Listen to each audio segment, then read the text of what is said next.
Beautiful Thursday afternoon. We're in Smyrna today. Bryan Barrett along with a cast of thousands that Mike Sparks has put together here. Mike, how are you? Hey, doing good, Brian. How you doing? Doing very well. Enjoying this nice fall-like weather in July. Yeah, whatever happened to global warming? Well, that's what I keep asking. You know, it's beautiful out there, isn't it? I'm sure that we'll find it in August when it's, 112 in the shade. Yeah. We still have August and September. You're right. It's pretty warm months. A lot going on, and today we've got lots to get to in our conversation. But first of all, we want to talk about the Laverne Rotary Dare Car Show, which is coming up this weekend. And Tony Campbell is here. And Tony, obviously a Dare member, right?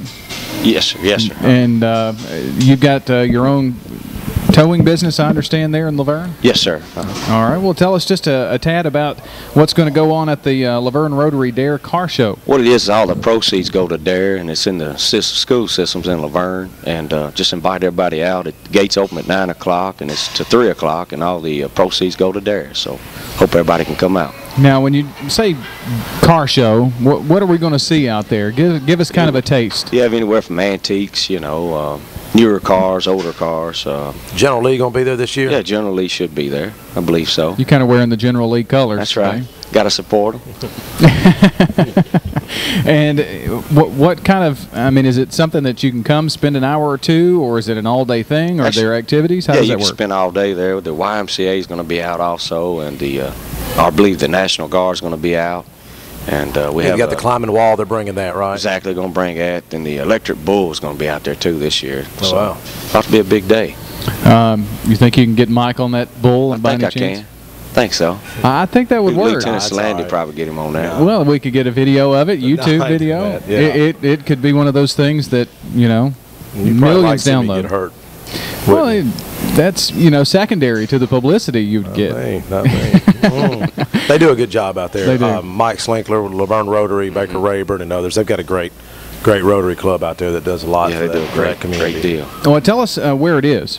It's at the Laverne Veterans Park, and the gates, like I say, the gates open from 9 to 3. 9 to 3. Well, we'll make sure that we're there. I know we're promoting it on the air, on the radio, and appreciate it. Maybe you can get the mayor. Yeah, Mayor Irwin out there. On Mayor's Choice going to be out there. Who's his main sponsors also? Bridgestone is one of them, and I think Cardiac Health is one of them. Okay. So big sponsors this year. They stepped up. And again, the proceeds from this go to help keep the DARE programs going in the schools. School system.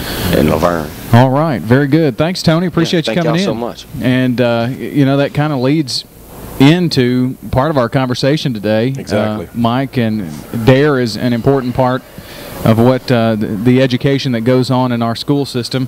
Kind of tell us why we have a judge, someone from the Sheriff's Department here, and the Correctional Work Center Director. Yeah. And Second Chance Ministries. Well, what we've done is with this show is try to bring attention to positive issues that's going on in the north end of the county, Smyrna, Laverne. Sometimes things aren't always positive. Let's face it, there's problems out there in the community that sometimes people don't really like to talk about. And what we want to talk about today, I've got a panel that are pretty much experts up here about drug addiction. I feel like there is a drug problem out there, whether it's drugs or marijuana. I think it's growing. When I was in high school, thank God, I just never had been tempted to fool with that kind of stuff. But I always thought it would fade out. Marijuana and all that, I thought it would always fade out, but it's not. I think it's rampant, to be quite honest. The young man that passed away, they found drugs in his system and alcohol, and I was the one that had to call the mother, and I watched the grandmother fall out in the emergency room. I watched the father fall out when he got the news that his 17-year-old son was dead. I don't really want to see no one have to hear the news or give the news, and that whole event that night with the little boy Nathan Neely was just like not only a tragic event, but it was just a nightmare of a situation for me, because I knew the young man. But and he really, I want to say he was a good kid. He was a kind kid. He was, in my opinion, one of your typical 17-year-old boys. And it's unfortunate that kind of stuff exists out there, but I just want the discussion to be out there. I want people to have a resource one thing that we're going to do with this is Ian Arsenault that helps me with our IT, with our business. He's videoing this, and it will be on YouTube, and hopefully somebody who maybe it's a grandparent or a parent that may be having a child that's they feel maybe using drugs, abusing drugs, maybe they can get some knowledge and some insight and a resource out there that maybe they don't know that may exist. But that's why we have this panel up here today. Not only drug awareness, but maybe, you know, more about drug addiction and how big of a problem it is here in our county and around the country. Another angle, Bryan, is just look at the cost. You know, I brought up at our county commission meeting here just a few weeks ago. We are, as a society, we have the most prisoners housed in the prison system of any country in the world. I mean, you know, and I love this country, but in many aspects we've fallen way behind. We're not doing, in my opinion, we're not doing enough to look at the root of the problem and cut back on the recidivism. You know, I know the Correctional Work Center director is here with us, and I was talking to him the other day. He said it was about $25,000 a year to house an inmate. I mean, what if you could keep 10 from reoccurring? That's $250,000 right there.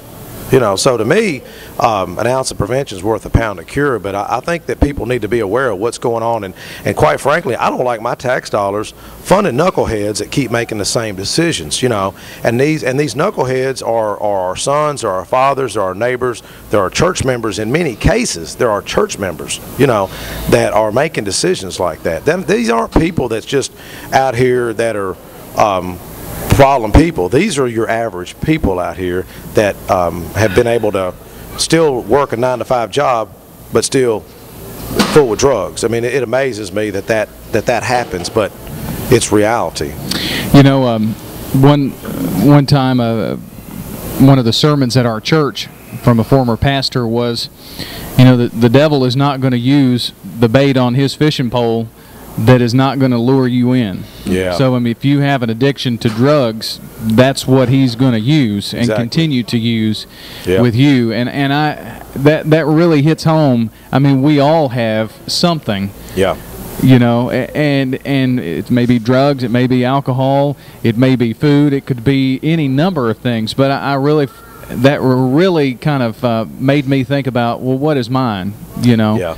And I think that's why we have such a problem. Well, I think every family has been affected by drugs. I mean, you've heard me say I've had a brother that's been in 940 with DUI, and I got another brother graduating from DEA agency next month that I'm very proud of. So it's such irony, you know. Yeah. But you know, I've learned you got to love them no matter what. You may not be proud of them, but you got to love them, because it's hard to change people, and that's what's frustrating me. Because quite frankly, I've even threw out the idea a few years ago, well, I shouldn't say it on the air, you know, just physically, you know, because what does the Bible say? A foolish son is a burden on his mother, is heavy on a mother's heart.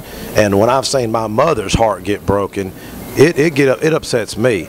And that's what these kids do, and that's the tragedy that you see. It's like that boy that passed away.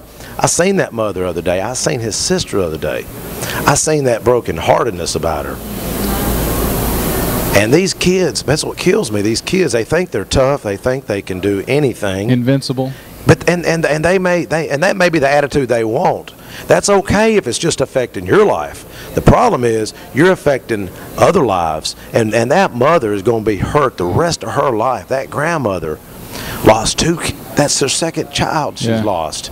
Second grandchild.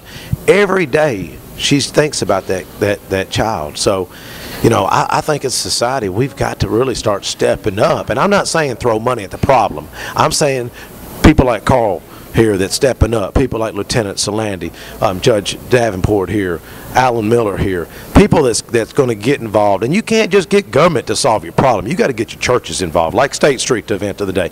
If you help one person, Carl, it's worth it. One person. We ain't got to save 1,000. You just got to save one.